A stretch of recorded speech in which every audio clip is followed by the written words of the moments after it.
panel. We won't find a better person to close the conference than a good friend of mine, Randa Katan. Randa has been the CEO of Arab Council Australia for quite a few years, and she has worked really hard to bring about social justice and improve the lives of the most vulnerable people in our community. So please welcome to the stage Randa Katan. Hi everyone. So I must say that Randa, she will talk because she is surviving breast cancer. She went through it a couple of times, so she will give us her perspective from the patient perspective. So we as doctors often, we just like to treat patients. Sometimes we don't even listen to them when they talk. So we gotta listen here.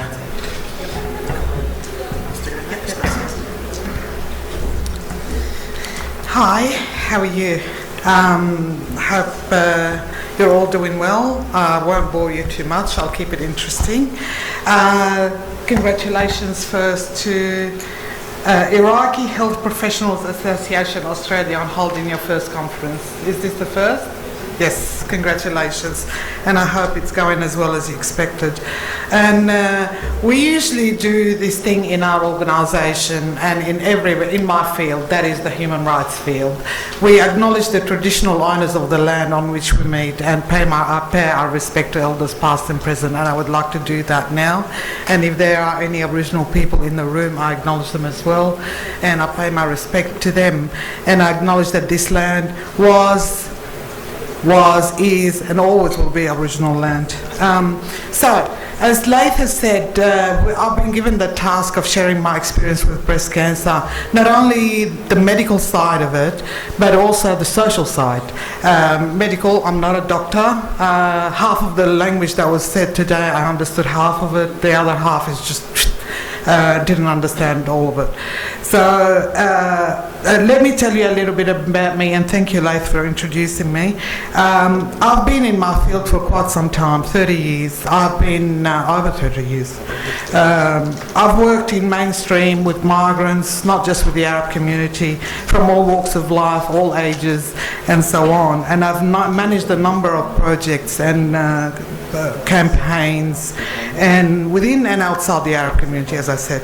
And I've been the CEO of Arab Council Australia for half of its life, a bit more than half of its life, which is 40 years old, Arab Council.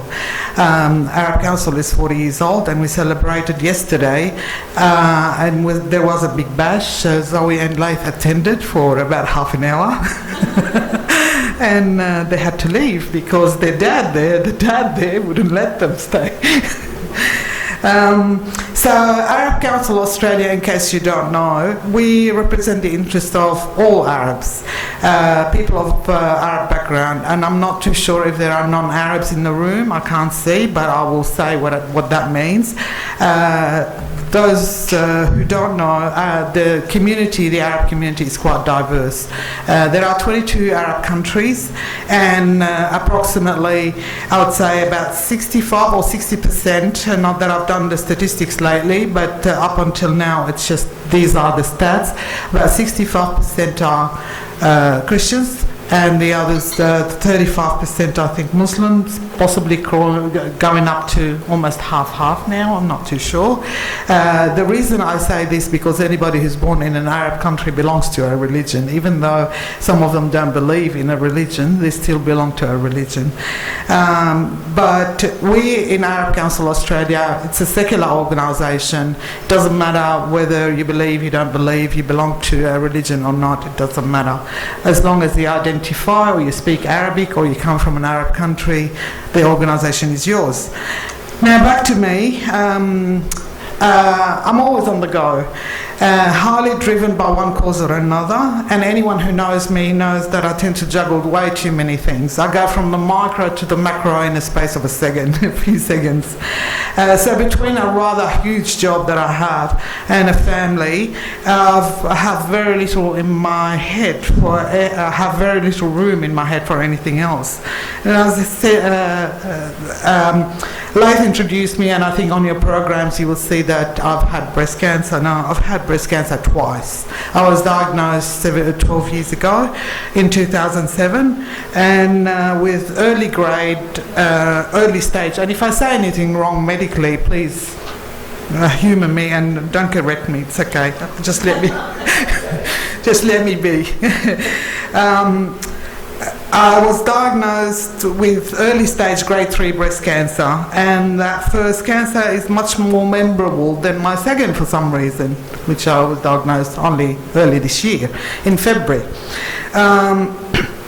So the first cancer, and I will tell you that a little bit more in details because it was much more memorable, and I think our first experiences are much more memorable than the second and the third and so forth. So I'll go on and explain that what happened. It happened in the middle of a rather busy and frantic period personally and professionally, and a few days before the diagnosis, I was actually in the shower, and I told this publicly, so I don't mind sharing it again. I was in the shower, and unusually for me, I was washing my hair. I say unusually because I don't wash my own hair. I'll go to the hairdresser and wash it. So I put my hand up, and I feel this searing pain going from my ear right down to my leg, and something about that pain sort of like made me think a little bit, and I started feeling my breast, and I found a lump, and but also I started having memory, like there's some memories that I was standing in front of a mirror and I found a dimple in my left breast, and I thought at the time, oh my God, my breasts are sagging. That was literally what I was thinking, like imagine that. So anyhow. But I found the lump, and until this day I could swear that lump was not there the day before. And I think a lot of people who have had breast cancer would tell you similar stuff, that they found the lump and it wasn't there the day before. So anyway, I was quite shocked, and I kept touching the lump and hoping it will go away, and it never did. And I wanted to stay in the bathroom. I didn't want to face the family, didn't want to face the world. My brain was just like drowning in myriads of thoughts, and I'm sure all of you can appreciate the range of emotions that when that one goes through at a time like this. In my case, my immediate thought was, how am I going to tell my kids? My 3 kids, their dad had died of cancer within a space of 11 weeks. And for me to go and tell them, I think that was the worst thing that anybody could have given me, is to tell my kids. And how am I going to bring another nightmare to them again? But in the first instance, how am I going to get out of the bathroom? My daughter was visiting, just returned from overseas, and she had a 1-year-old son, and also she was also 6 months pregnant at the time and had gestational diabetes, and all my thoughts were going all over the place. How am I going to tell her? She was quite ill at the time. So anyway, needless to say, I had to get out of the bathroom. So I briefly said to her, I found a lump and I'll be checking it tomorrow, and that's what I did. So after that began the usual relentless race, if you like, from procedures and treatments. I had 2 surgeries. I had a lumpectomy, an axillary dissection, followed by chemotherapy, FEC and Taxol, which I had to delay because my daughter was having a baby. My daughter-in-law was having a baby as well. So I delayed it until they finished, and then I started chemo. And I had the usual the regular fortnight radiotherapy and a year of Herceptin. I was also HER2 positive. All in all, in a year and a half of treatment, and that was in 2007. The second breast cancer, as I said, I was diagnosed earlier this year in February. Again, I found the lump. I was doing regular checkups with mammograms and ultrasound. I did the last one in November, and in February I found the lump. Don't know what made me think that there is cancer, but I found it. And so I had it checked immediately. Like the very next day I walked into the doctor. I called the place where I usually do my tests, and I told them I'm coming and you probably have to do a biopsy. I went to the doctor, I said give me a referral to a biopsy. Then I went and got it done straight away. So I was diagnosed with DCIS, multiple, whatever you call them, I don't know what you call them, whatever you call them, ductal carcinoma in situ, but I don't know what you call them when it's multiple. What is it? Lots of them. Nodules. I had a skin-saving unilateral mastectomy, 3 months of Taxol, and 12 months of Herceptin. Again, I was HER2 positive, which I will complete in April next year. And this time around, I didn't lose my hair because I used the scalp cooling cap. I lost my eyebrows and my eyelashes, but my hair stayed. So for a period there, I literally looked like I was about to join Priscilla, Queen of the Desert, before they had their makeup on. It was quite, it was after I finished Taxol actually. So Randa, just tell us how you protected your hair from falling when you had the chemotherapy. Yep. Can you tell us how you do it? Yeah. I don't know if you're aware, there is this machine that pumps ice on the head, and where during chemo, as chemo is being injected, where the cap. Cooling cap. The cooling cap, yeah, the cooling cap, and it constantly injects cold air, freezes. It's like hypothermia to the scalp, and it just feels like a giant brain freeze, literally. Eventually, we get used to it, but in the first time I had it, it lasted about half an hour, that feeling of, ooh, just get me out of here. But after that, it just went away. So, matter of taking Panadol before, like about half an hour before we start, and that worked. And after that, I think the brain adjusts, and it was fine. Like within a couple of minutes, I was fine. Really annoying, because it lasts like about 3-4 hours. As long as Taxol is being injected, it stays, and plus another half an hour on top of that after we finish with Taxol. Yes, so happy with that answer? Okay, cool. So I handled breast cancer like I handle everything else in my life. I researched it. I got involved asking endless questions and wanting to know every step down to the last gory detail. I then went away and I researched some more. Whatever they tell me, I would go and ask Leif. And James French is my surgeon, and I would check with James, then I would check with Leif, then I would check with other doctors, then I would check with my friends, and I would check and recheck and read and research. And but anyway, that was it. That's how I deal with things. And I continued to work and took myself to doctors and treatment. In the first one was a bit worse in terms of the treatment because I had FEC, and FEC is absolutely debilitating. For 3 days solid, probably can hardly function, and it gets worse, as the treatment goes on. This time around, I didn't have FEC, I had Taxol, so it wasn't as bad. I decided this time around to do it on a Friday, so Saturday I would be a bit drowsy, Sunday, but eventually get very tired, but I was fine. I was back to work on Monday and I was fine. And on Friday when I'm doing the treatment, I'm doing some work as well.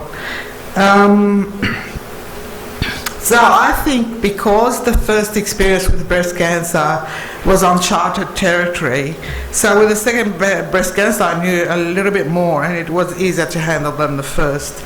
Still, with the second one, I had to have a mastectomy. And the mastectomy and the reconstruction are new experiences. Some of my research was focused on that.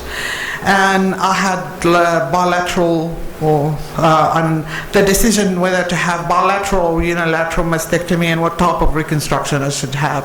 They're the things that I was just really confused about. And the more I talked to people, the more I got confused until finally, I think I had a conversation with you, Leif. It was, yeah? No, you actually clarified. So I talked to friends of mine who've had it, and then I talked to Leif, and he says, anyway, I'll come back to that later on when I'm explaining the doctors and so forth. So except when people check up on me, I actually forget that I have cancer this time around. I actually literally forget I don't have cancer, and I don't because I've had the surgery, or at least I hope I don't. But I'm going through the treatment and so on.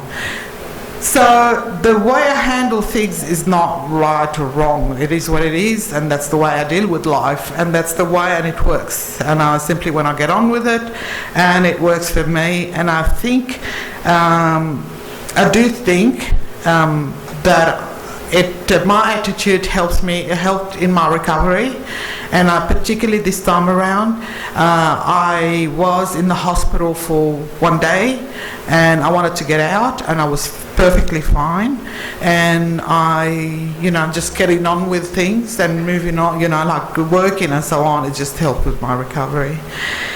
Now, I encountered many different reactions, particularly in the first one. You're much more sensitive. The person, when they have the first cancer particularly, are much more sensitive. Now I don't think about it. But at the time, I came to the realisation that more and more people within our community, within the Arab community that is, and everywhere else, because, I talk to other people as well, I'm not comfortable talking about cancer, but talking is important, and do quite a lot of that. I talk in the media and in public, within the community, within the Arab community, and outside the Arab community as well. And I encourage everyone, women, men, anybody, to talk about cancer. And I'm not shy about sharing the experience or my information, and I do so publicly. And I think talking contributes to raising awareness, to early diagnosis, and to increase in survival rates. I'll now go to the slides, and we'll share with you the beliefs and attitudes. They're research. We've researched them. I'll come to who did what in a second. Now, some of the research, that knowledge of cancer varies across cult communities. If you don't know what cult communities means, it means culturally and linguistically diverse communities, and it varies across communities. The ethnicity and culture affect a person's knowledge of cancer, and migrants diagnosed with cancer and often have poorer cancer outcomes than comparable non-migrant groups, with lower screening and survival rates and higher rates of reported side effects. So that research was done by, I think you can see them there on the screen. The first two are reported by FECA, Federation of Ethnic Communities Council on Cancer Australia, and the second one is Bateau and CCSA. Now, the other thing that they found is that people believe that cancer is incurable and contagious. That knowledge of cancer diagnosis can speed the progression of a tumour. Just by the sheer fact, if they know about it, then it can speed up the progression of a tumour.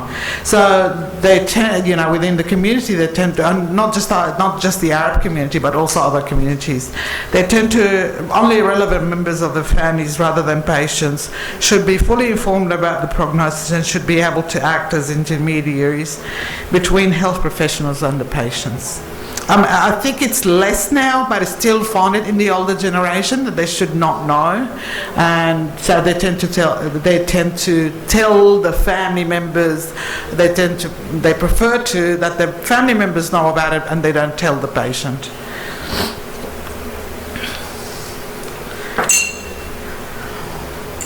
So the other one is that cancer is predetermined. It's from God. That's what is supposed to happen, and that's another finding that researchers found, that FECA and Cancer Australia in 2010 found, that cancer is a source of shame, includes belief that cancer is a consequence of previous behaviours in the present of past life, that cancer can be divided into two types, benign or malignant. It doesn't matter what the diagnosis is, and that cancer is hereditary. and we find that a lot. We had a group of women, 10 women, Arabic background, and I'm an ambassador for a number of different organisations, and one of which is Breast Cancer Network Australia. So part of the consultations that we were doing is with a group of women of Arabic background, and what we knew that there were 4 women in that group had cancer, but they refused to share it with the others. And then later on we found out that it had to do with the fact that if they do share it, their daughters will never get married, would never find a husband or something to that effect. And they believe that if they do, otherwise, yeah? You asking me, or you want coffee? Sorry. Okay. So they actually believe that it is hereditary, and that's what's going to happen. So they tend not to share it. So of course we need to debunk the myths. Consistent with this is a new one from Cancer Institute New South Wales. In looking at the rates, the participation rate in New South Wales, and we did some work with them, with Cancer Institute, around the breast screening. The Cancer Institute found that more than half of Arabic-speaking women in New South Wales, and a bit more than that among Aboriginal communities, that they who are eligible for the breast screen program then take it up. They do not have their recommended screening program in the past 2 years. So by that I mean those who fall between the age of 50 to 74. And as a result, they are less likely to have their breast cancer diagnosed early when there are more treatment options. And this is again to do with a whole bunch of myths. And these are the myths that have been listed by Cancer Institute. Breast cancer is a death sentence. I don't need to screen as I have no family history of breast cancer. I don't need to screen as I have no lump.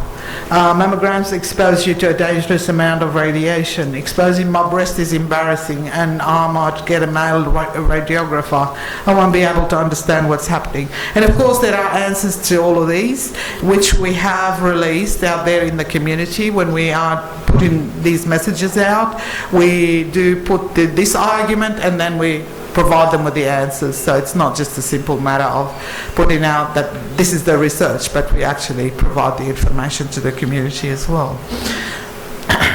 Now I'm going back.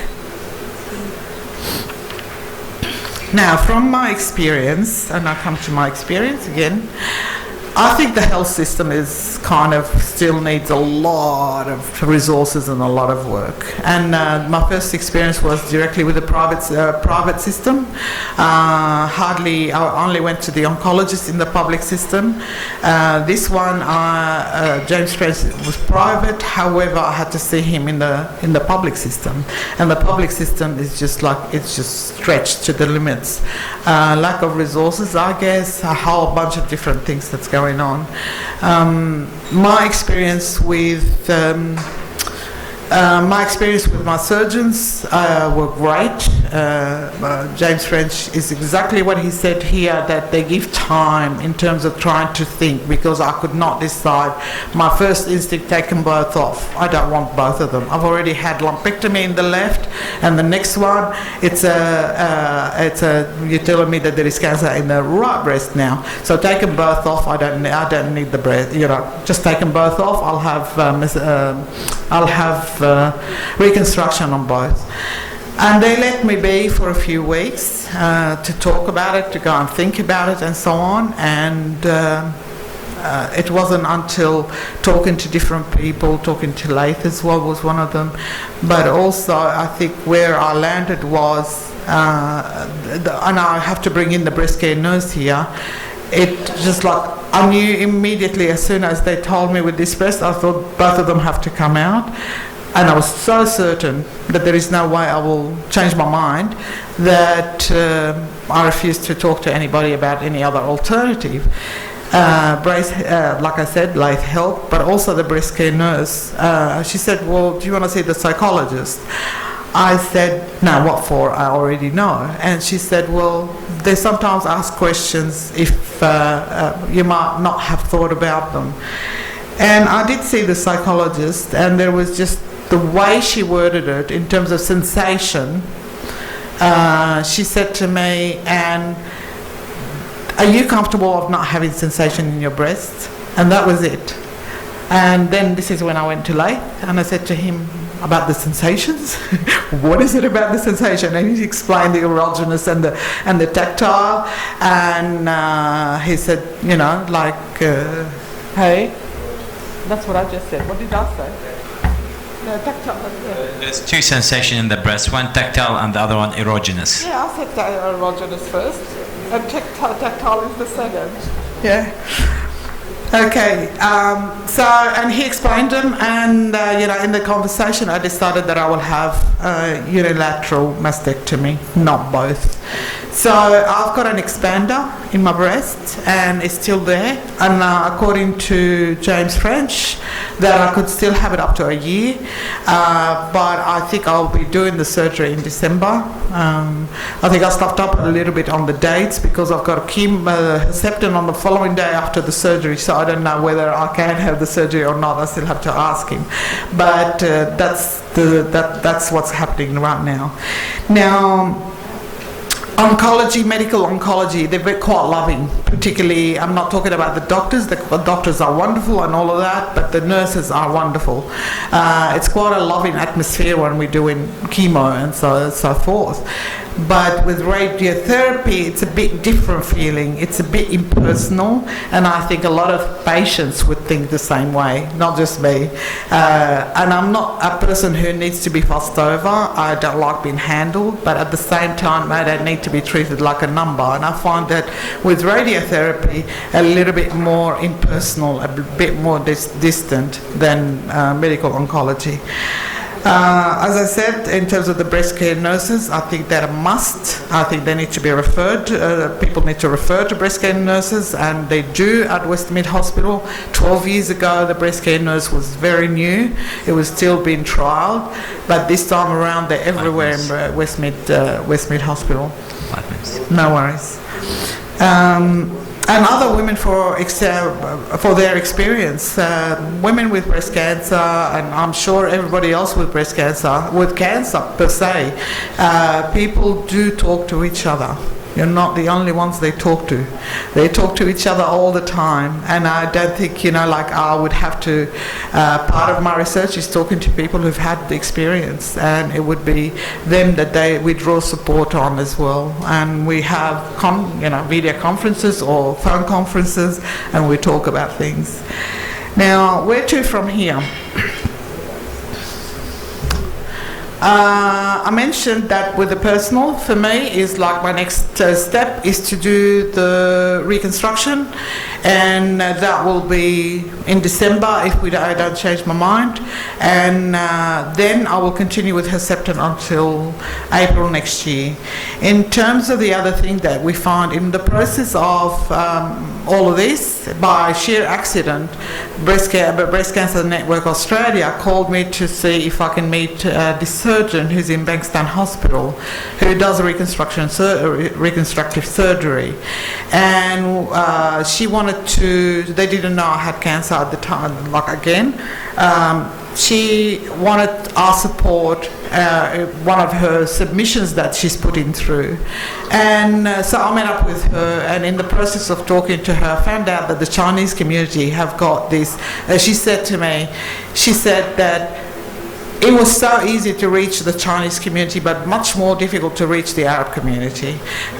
She knew that we were there, she could call us, but to find some group that deals with cancer or breast cancer or any cancer for that matter was extremely difficult to reach. And she called us, and she called Breast Cancer Network Australia, and that's how she stumbled on me.